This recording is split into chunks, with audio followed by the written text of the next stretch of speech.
Welcome to my presentation on media stereotypes of Romani and Indigenous people, representation beyond homogeneous identity and a whitewashed lens.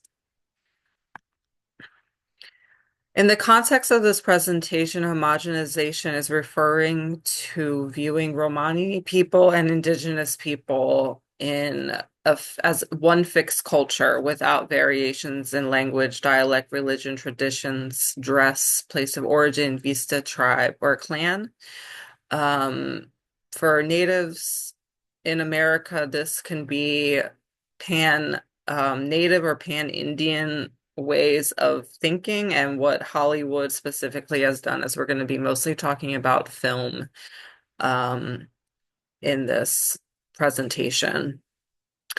And also, it's good to note that despite our differences within our ethnic groups, we often have unity and at best solidarity with one another, um, especially if we are really invested in fighting against harmful stereotypes, homogenizing that can be extremely painful as it erases us as people and makes us feel invisible or invalid.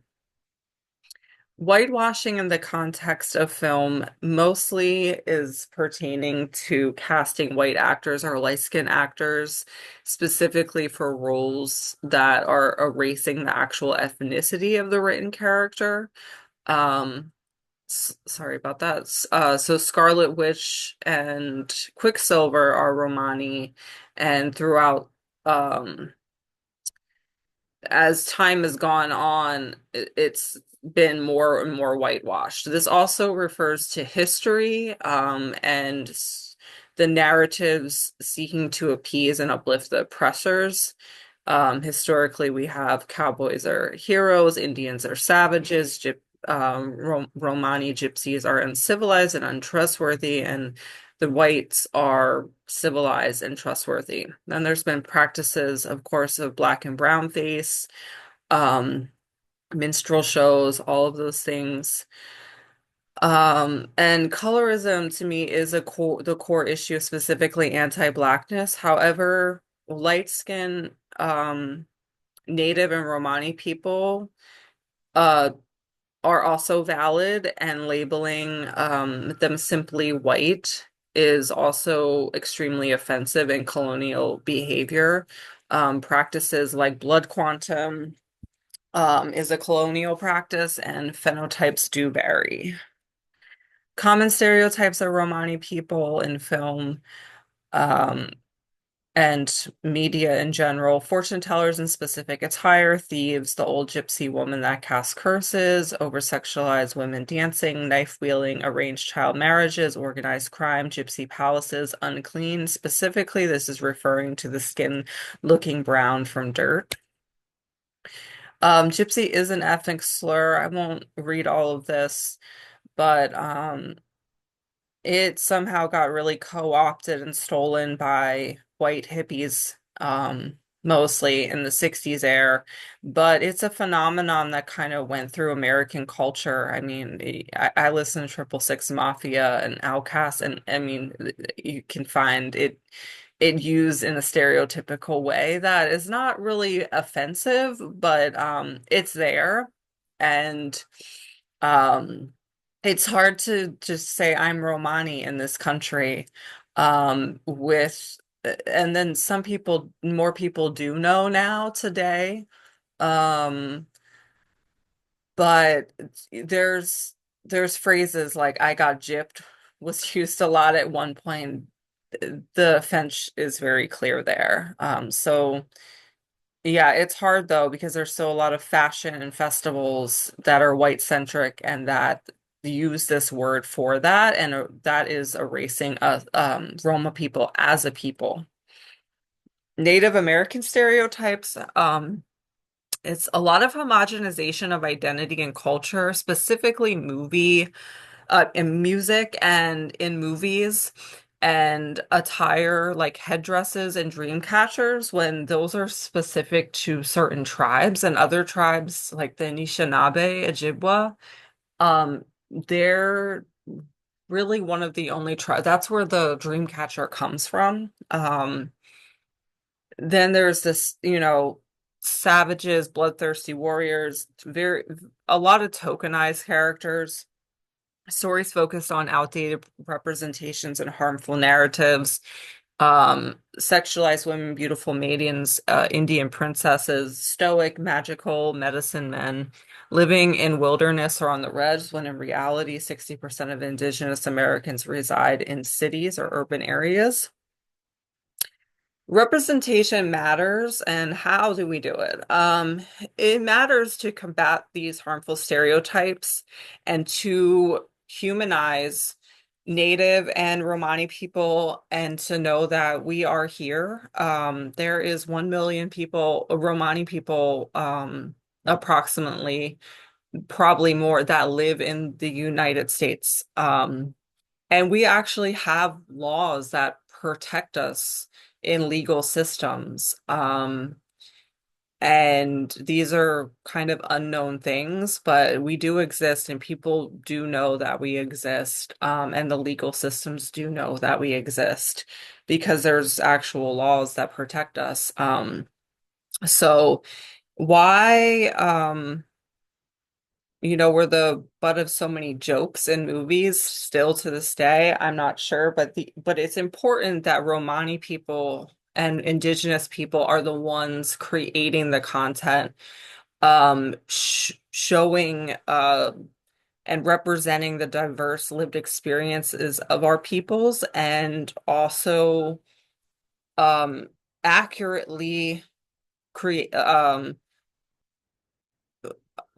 uh, creating stories that represent the truth of our stories and the variation, and not just homogenizing Romani and Indigenous people, or being like, this is how a Native looks or acts or is, or a Romani person looks, acts, and is, because um, it's not like that. And then also uplifting the more marginalized within our own communities to combat the own problems of trans within our communities of transphobia, queerphobia, and anti-Blackness. I don't have time to show this video, but these are really good on showing different things within media. Juxtaposition. So here you have a Roma girl in a stereotypical costume of a fortune teller. Even if traditionally, the declo, the head covering, can be worn, this is her in modern clothes. And um, you know, sh- within the own communities, Roma communities, this also could be looked down upon. So she could be kind of being erased within the modern context of the world, like more ambiguous, and then also within our own community. Films that break the mold. Russian Doll season 2, casting Athena Papadimitri as Delia. She plays the best friend and supporter of a Jewish Holocaust survivor, and she's a Hungarian Roma Holocaust survivor in the show, and she is Hungarian Roma. And this specifically showed the solidarity that actually existed between Jewish and Roma people, instead of pitting us against one another. For an American film, Angelo, My Love was groundbreaking and a classic by Robert Duvall. And the Evans family is an American Romani family, and they actually used all their real names in the film. And so did most of the other Roma actors, and it's just a phenomenal film. Here is Whitewashed Wanda, and here is Romani actors and models that could have played Wanda. And you can see the diversity at the bottom. You have an Afro-Romani woman. I don't know all of their names, but you can see the diversity and how she was whitewashed. Here's from the Gypsy Curse. Here they actually say Romani instead of Gypsy, but it's showing the trope. Here's a show that lasted 1 season. Thank goodness. She was a psychologist. I have no idea why it was even called this. Natalie Woods in this musical, um, for some reason named Gypsy. Here is one of the um, reality TV shows, and there's another one about arranged marriages, and they both exploit and pervert the Roma image, and it's pretty sad. Here you have whitewashed Native American characters. Rooney Mara regretted playing this role, but as you can see, it was already bad to begin with. Johnny Depp, excuse me, um, just showing that photo. So, Indigenous actors today, there is a lot of representation and a lot of moves being made within the context of Native American actors.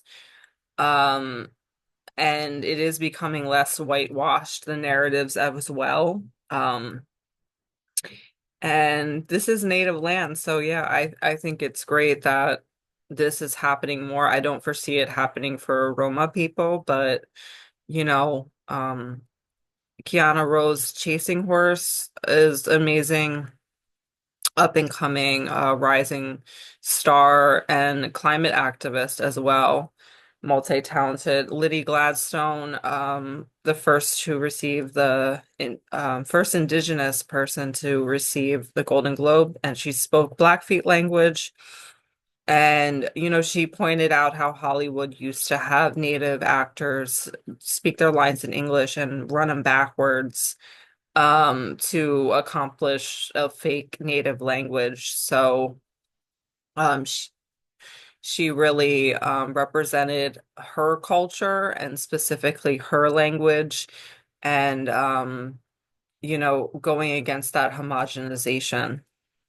She's also in Winter of Blood, which is just a great movie that people might not know about. I love this movie, and James Welsh is native Blackfeet and Aninin, and wrote the book.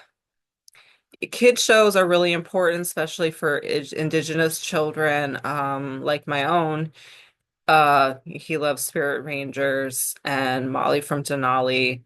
And I have an Afro-Indigenous girl here as well, and the Carissa Valencia from Santa Ynez band Chumash Nation, creator of Spirit Rangers, and they have Sovereign Bill, who's Gwich'in, and mixed descent, Alaskan Native, and doing the voice of Molly. And these are all important, especially for the youth of today. So, final thoughts. I know this is a little bit long, um, but it's not perfect. There's just too much material. I mean, this barely scrapes the surface. And I think that this is an important dialogue, as media is all in our face, and people are still consuming tropes and racist humor and whitewashed characters. And I think that it's important to humanize people and see that natives and Romanis are still here. We're not going anywhere. Thank you very much.